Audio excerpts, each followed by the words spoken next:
কি বলবেন? এইখানে ভোট চাইতে আসবে না, যাও দিল্লি থেকে ভোট চাও।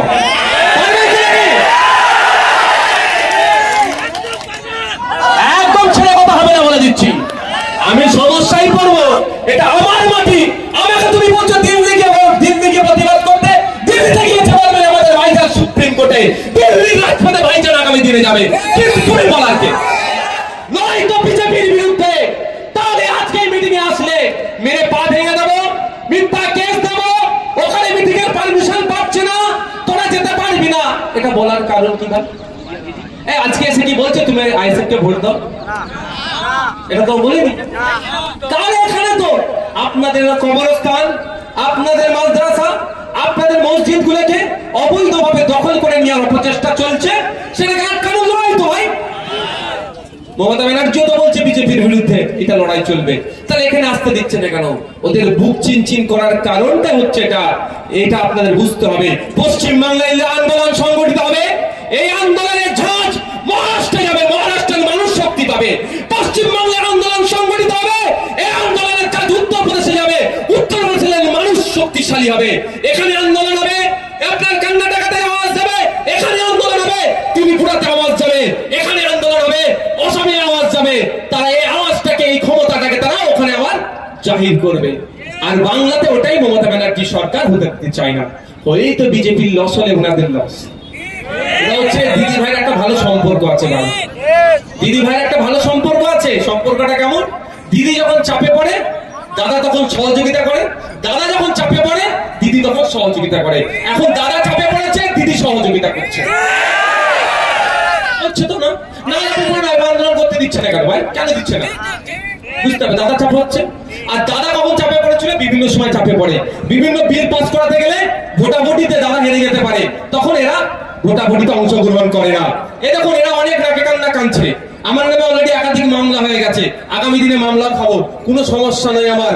যখন কেন্দ্র এই বিলটা পাস করেছিল, ফেসবুকে আমি আমার অ্যাডমিনদেরকে দিয়ে পোস্ট করিয়েছিলাম, তুমি আমাকে জেলে দাও, আমি পিছপা হব না।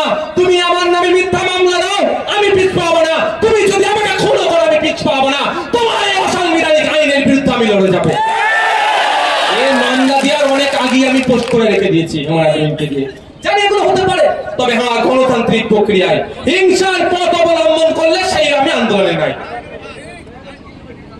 Violence is the not right way, এটা সঠিক রাস্তা নয়। কারণ কি বলুন তো?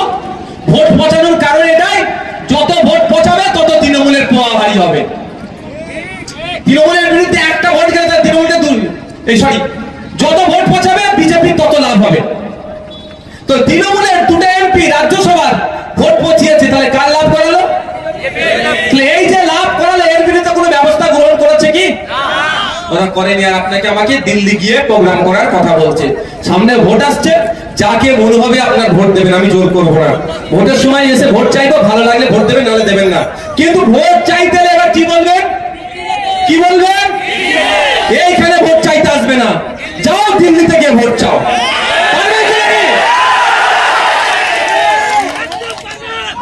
একদম ছেড়ে কথা হবে না বলে দিচ্ছি, আমি সমস্যায় পড়বো।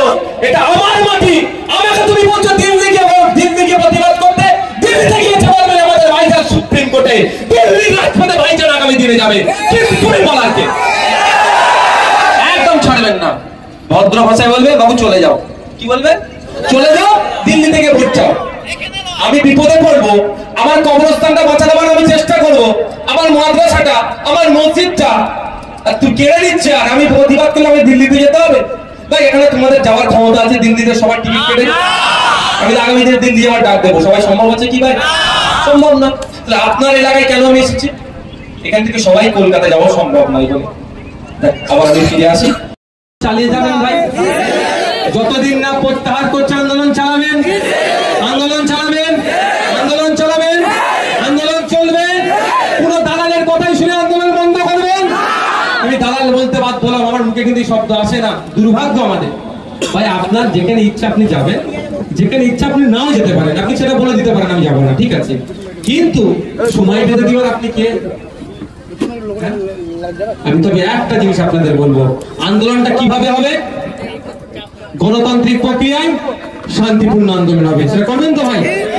আপনাদেরকে উত্তেজিত করার চেষ্টা করলেও আপনারা উত্তেজিত হবেন না। আমি ধন্যবাদ জানাই বাঁকুড়া জেলার কিছু ইসলামিক স্কলারদের, কিছু মুফতিদের, কিছু ইমামদের। গত কয়েকদিন আগে তাদের বক্তব্য আমরা শুনেছি। তারা যেভাবে সমাজের সঠিক বার্তা দিয়েছে যে মানুষের মতো জনপ্রতিনিধি তৈরি করতে হবে, তাদেরকে আমি স্যালুট জানাই। তাদের এইভাবে পাশে থাকা যারা কথা বলছে সমাজের জন্য, তাদের কাছে যে বার্তা দিয়েছে, লড়াইয়ের আরো শক্তি জুগিয়েছে, তাদেরকে আমি ধন্যবাদ জানাই। ভাই এখন আপনারা আস্তে আস্তে বিদায় নেবেন।